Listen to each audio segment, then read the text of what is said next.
Hello everyone, welcome back. The stay-at-home order has really given us all an opportunity to focus on tasks or interests or ideas that we might not otherwise have time for. Engaging in these interests offers us ways to practice those executive functioning skills in action. Teachers and parents are always encouraging us to utilize these skills. These skills include planning, organization, time management, working memory, metacognition, that idea that you're thinking about what it is that you're doing, response inhibition, or that those little distractors, keeping them from distracting you from finishing your task. Emotional control, it's keeping control of our body when things don't go quite right. Sustained attention, task initiation, or just getting started. Flexibility if things don't go the way we originally planned. And goal-directed persistence to just get it all done. Let's see how the Guthrie family members use these executive functioning skills today. We'll start by talking to Mr. Guthrie. So let's go head outside. Hello, Mr. Guthrie. What are you working on today?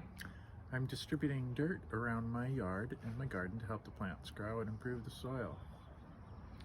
How did you use planning and maybe working memory, which is that use of information from past experiences, to help you get ready to start this project? Well, I had to think about where I wanted to add soil, and I had to estimate how much soil I was needing using math and my past experiences.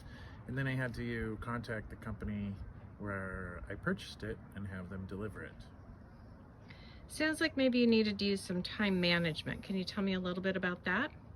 Well, I had to check the weather reports and make sure the soil arrived before the sunny weather did. So each day I checked the weather and decide what time of day would be best for working outside.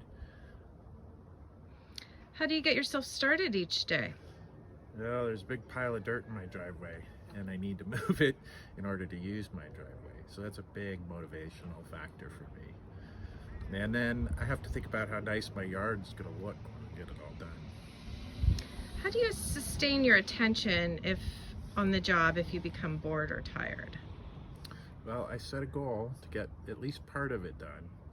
And then I'd look back at how much I've done. And, sometimes I have to recognize that I've done enough for the day. How do you maintain your emotional control if it doesn't work out the way you planned? Well, sometimes if I get frustrated, I just need to take a break. But I remind myself that it's okay, that I can come back and do more another day. And I also remind myself that it's okay to change my plans or to not be sad if it doesn't work out exactly how I want. Thank you, Mr. Guthrie, for your time today. Let's go inside and see what Madison's up to. Well, hello, Madison. Can you tell us a little bit about the project you're working on today? I am sewing masks for our family. So can you tell me a bit about the planning and organization that went into this project? So first, I had to research different styles of masks because I've never made them before. And then I had to find material around the house and stuff that we had and supplies so that I could make them. And then I had to clear off a place on our dining room table so that I could have a clean place to work. I know that you needed to use some creativity and flexibility in this process. Can you explain what that was? So at first, we wanted to get elastic for around our ears, but we didn't have any. And if we tried to order it online, it would take a month or even more. So it didn't really make sense.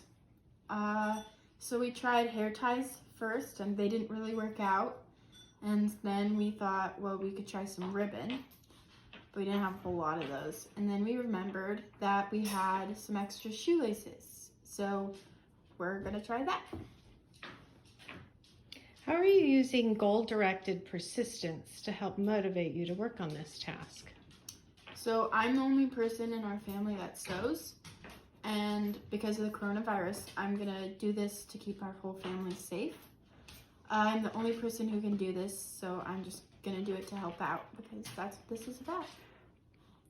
What will you do to handle the emotional control issues that might come up if things don't go quite right? I kind of have to keep in mind that it's my first time doing this, and I can always, I have to remind myself that it doesn't have to be perfect. I just need to try and do the best I can. I also know I can always take a break from the project when I get frustrated or if I just get tired and need to take a break. And I can also, if I finish a part of making the masks or even the whole thing, I can treat myself by doing something I really want to do, like eating chocolate, or I could go for a run or play with my dogs. And yeah, exercise is definitely something I do a lot when I need to cool down or take a break. Yeah. Well, thank you, Madison. I can't wait to try on those masks. Let's go find out what Mackenzie's doing and see what she's working on. Bye. Bye. Hello, Mackenzie. Can you tell us what you're working on? Yeah, so right now I'm working on different characters for stories that I have in my brain and just different character ideas. How do you use planning and organization to begin your work? Well, for the most part, I will set aside certain pages for my work using like dog ears or whatnot, or a page for a specific thing, and start from there. So how do you use metacognition, or that ability to check in with yourself to see if you're on task or ask yourself how you're doing? A lot of the times I will, if I'm getting stuck on a character specifically, I'll draw them at a different angle, or I'll think about their place in the story and how their like plot line can tie into different side plots, etc., etc. As an artist with a ton of ideas swirling inside of you, how do you stay focused and resist other ideas that tempt you or try to get your attention? That happens a lot. When I have different ideas, I tend to have sticky notes, and I'll write them on said sticky note and put them aside so I don't forget. And I still have that idea like with me, but it doesn't take up my attention away from what I'm trying to finish at the moment. So. I've also seen you use color coding. Can you tell me a little bit more about that? Yeah, definitely.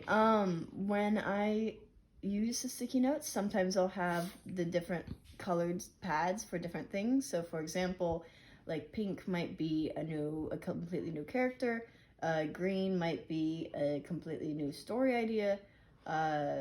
Blue might be like a different plot line or like where the story could go if I want to take it in a different direction. So different things help to coordinate, like different colors help me to coordinate what I was thinking of like in the moment.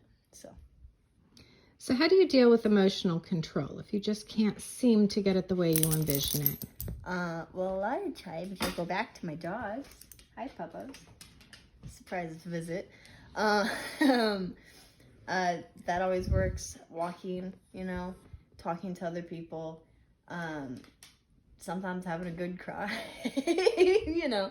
just to like wash your system and reboot. It's always good. Yeah. Well, thank you, Mackenzie. Thank now you. I'm going to head off to the kitchen so I can show you what I've been working on. Awesome. Have a good day. Welcome back. Here we are in the kitchen where I'm actually doing some of the cooking tonight, which is unusual because usually it's Mr. Guthrie that does the cooking around here. But tonight he's going to ask me the questions. Go ahead. So Sherry, what did you do to plan for this meal, and did you need to be flexible at all? Well, I started with this idea that I was going to make noodles. But then when I started looking for ingredients around our house, I found a package of noodles that I purchased a while ago. And so the noodles were actually already made, and I decided I needed to use those noodles. So then I had to be flexible and instead decide what I was going to use the noodles for. So we're making an Asian-inspired soup with noodles. Did you need to consider time management to create this meal? I did. I needed to think about how long I thought it might take for me to prepare the ingredients, and then I needed to think about what time we wanted to eat dinner, and I kind of needed to work backwards. And I also wanted to make sure that I had a little bit of extra time because I sometimes take longer to prep things than I think it will originally take. So then what are the metacognition pieces to cooking? So I kind of have to keep the recipe running through my head, and I have to keep double checking as I'm working on the ingredients. If I find that I don't have as much of one ingredient as I thought I had, then I might need to be flexible and think about how I can use something else and creatively just change that up. So then how will you focus your emotional control?